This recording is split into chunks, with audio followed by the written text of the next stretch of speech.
Pemirsa, Eva Miliani Boru Pasaribu, putri mendiang jurnalis Riko Sempurna Pasaribu yang tewas di Kabupaten Karo, Sumatera Utara, menyampaikan kesaksian penuh emosi di sidang Mahkamah Konstitusi. Eva mengajukan permohonan uji materi perubahan Undang-Undang Nomor 3 Tahun 2025 atas Undang-Undang Nomor 34 Tahun 2004 tentang TNI. Agar keadilan tidak padam seperti api yang telah merenggut nyawa keluarga saya. Saya memohon agar tidak ada lagi wartawan seperti ayah saya yang dibungkam, sementara aktor intelektual masih bebas. Derai air mata Eva tak tertahan dan emosional saat menyampaikan kesaksian dalam sidang uji materi perubahan Undang-Undang Nomor 3 Tahun 2025 atas Undang-Undang Nomor 34 Tahun 2024 tentang TNI di hadapan Majelis Hakim Konstitusi. Dan dapat diperiksa bersama-sama tanpa adanya perbedaan perlakuan di hadapan. Eva merupakan anak mendiang Riko Sempurna Pasaribu, jurnalis Tribrata TV Kabanjahe yang tewas bersama istri, anak dan cucunya akibat rumahnya dibakar pada Juni 2024 silam. Diduga pembakaran terkait dengan aktivitas jurnalistik ayahnya yang mengungkap bisnis judi ilegal. Sementara para eksekutor lainnya sudah dijatuhi hukuman pidana seumur hidup. Saya memohon kepada Yang Mulia agar keadilan tidak padam seperti api yang telah merenggut nyawa keluarga saya. Saya memohon agar tidak ada lagi wartawan seperti ayah saya yang dibungkam, sementara aktor intelektual masih bebas karena berseragam. Saya berharap ke depannya setiap kasus yang terlibat atau diduga melibatkan oknum TNI tidak lagi dibedakan dengan orang sipil dan dapat diperiksa bersama-sama tanpa adanya perbedaan perlakuan di hadapan hukum. Didengar Pak Dirjen sendiri itu Bu permintaannya, dicatat itu Pak. Itu. Soalnya kalau kasus konkretnya nggak bisa diselesaikan di sini Bu. Kasus konkretnya di tempat lain. Tapi catatan Ibu itu biar nanti jadi catatan sama Pak Dirjen ya. Eva kini tinggal sebatang kara. Dalam permohonannya kepada Mahkamah Konstitusi, Eva berharap pengujian Undang-Undang TNI dapat membuka jalan agar perkara umum yang melibatkan anggota TNI diperiksa setara sebagaimana warga sipil di pengadilan umum dan tidak tertutup di pengadilan militer.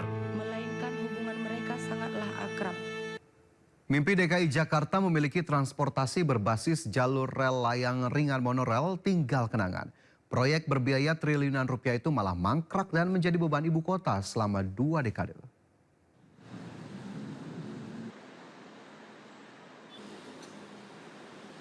Tiang-tiang monorel yang terpancang di sepanjang Jalan Rasuna Said Kuningan, Jakarta Selatan ini hanya jadi hiasan di tengah megahnya kota Jakarta.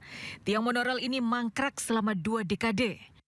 Tak hanya mengganggu keindahan kota, tiang-tiang beton ini kerap memicu kemacetan, bahkan mengakibatkan kecelakaan fatal. Sebuah fakta ironi karena awalnya proyek monorel sepanjang 14,8 km ini bertujuan memecah kemacetan Jakarta.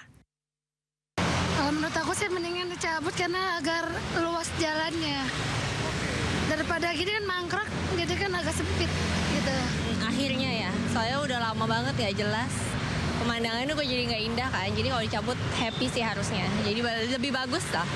Tapi kayak harus dipikirin sih, misalkan kayak rush hour gitu nanti bakal menimbulkan kemacetan atau enggak. Diresmikan pada 2004 oleh Gubernur Sutioso, proyek triliunan rupiah yang digarap PT Adikarya dan PT Jakarta Monorail itu terganjal banyak persoalan, mulai dari sengketa aset, pendanaan kurang hingga keraguan kelayakan ekonomi. Proyek pun dihentikan pada periode Gubernur Fauzi Bowo pada tahun 2008. Gonta-ganti gubernur, pembongkaran tiang monorel masih maju mundur. Proyek rumit, penuh risiko hukum dan membebani anggaran, membuat Gubernur Pramono Anung gatal ingin merapikan. Pramono pun mendatangi KPK untuk berkonsultasi seputar implikasi hukum yang bisa muncul. Anggaran 100 miliar rupiah pun disiapkan untuk membongkar tiang monorel dan menata ulang kawasan tersebut menjadi lebih indah dan ramah bagi pengguna jalan. Dari Jakarta, tim liputan iNews melaporkan. Pemirsa, banjir di Kabupaten Kudus, Jawa Tengah meluas hingga ke jalan raya. Genangan air merendam jalan raya akibat hujan deras yang mengguyur terus-menerus.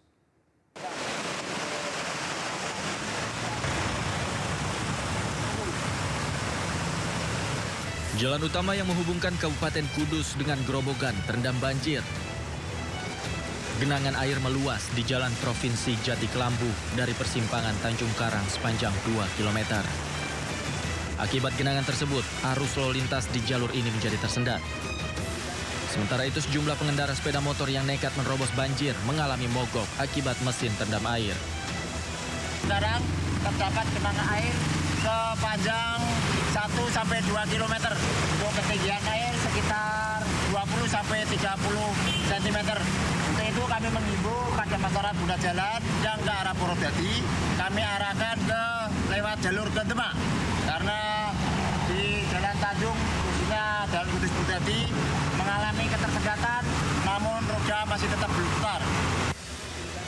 Saat ini ketinggian genangan air mencapai sekitar 30 cm di atas badan jalan. Namun petugas memastikan jalur antara provinsi ini masih dapat dilalui. Dari Kudus, Jawa Tengah, Nur Hoirudin, iNews melaporkan.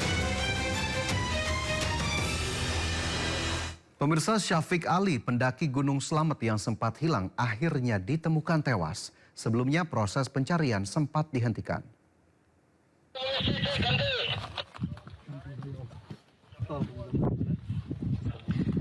Kepada SRU, tarik mundur pergerakan, survivor sudah ditemukan, gitu ganti. Alhamdulillah ya Allah. Alhamdulillah. Pendaki Gunung Slamet yang sempat hilang akhirnya ditemukan. Syafiq Ali ditemukan di lereng sisi selatan antara jalur Gunung Malang dan Batu Raden dalam keadaan meninggal dunia. Usai ditemukan, petugas langsung mengevakuasi jasad Syafiq. Pergerakan. Survivor sudah ditemukan, gitu ganti. Alhamdulillah ya Allah. Alhamdulillah. Saat itu Syafiq Ali mendaki bersama Himawan Khoir Bahran. Keduanya hilang akibat tersesat saat mendaki. Himawan berhasil selamat, namun Syafiq Ali ditemukan dalam keadaan meninggal dunia. Tim Liputan iNews melaporkan. Pemirsa, mimpi DKI Jakarta memiliki transportasi berbasis jalur rel layang ringan monorel tinggal kenangan. Proyek berbiaya triliunan rupiah itu malah mangkrak dan menjadi beban ibu kota selama 2 dekade.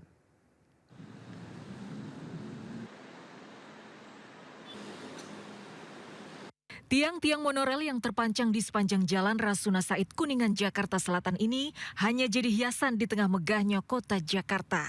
Tiang monorel ini mangkrak selama 2 dekade. Tak hanya mengganggu keindahan kota, tiang-tiang beton ini kerap memicu kemacetan, bahkan mengakibatkan kecelakaan fatal. Sebuah fakta ironi karena awalnya proyek monorel sepanjang 14,8 km ini bertujuan memecah kemacetan Jakarta. Menurut aku sih mendingan dicabut karena agar luas jalannya. Daripada gini kan mangkrak, jadi kan agak sempit gitu. Akhirnya ya, soalnya udah lama banget ya jelas. Pemandangannya kok jadi nggak indah kan, jadi kalau dicabut happy sih harusnya. Jadi lebih bagus lah. Tapi kayak harus dipikirin sih, misalkan kayak rush hour gitu nanti bakal menimbulkan kemacetan atau enggak. Diresmikan pada 2004 oleh Gubernur Sutioso, proyek triliunan rupiah yang digarap PT Adikarya dan PT Jakarta Monorail itu terganjal banyak persoalan, mulai dari sengketa aset, pendanaan kurang, hingga keraguan kelayakan ekonomi. Proyek pun dihentikan pada periode Gubernur Fauzi Bowo pada tahun 2008.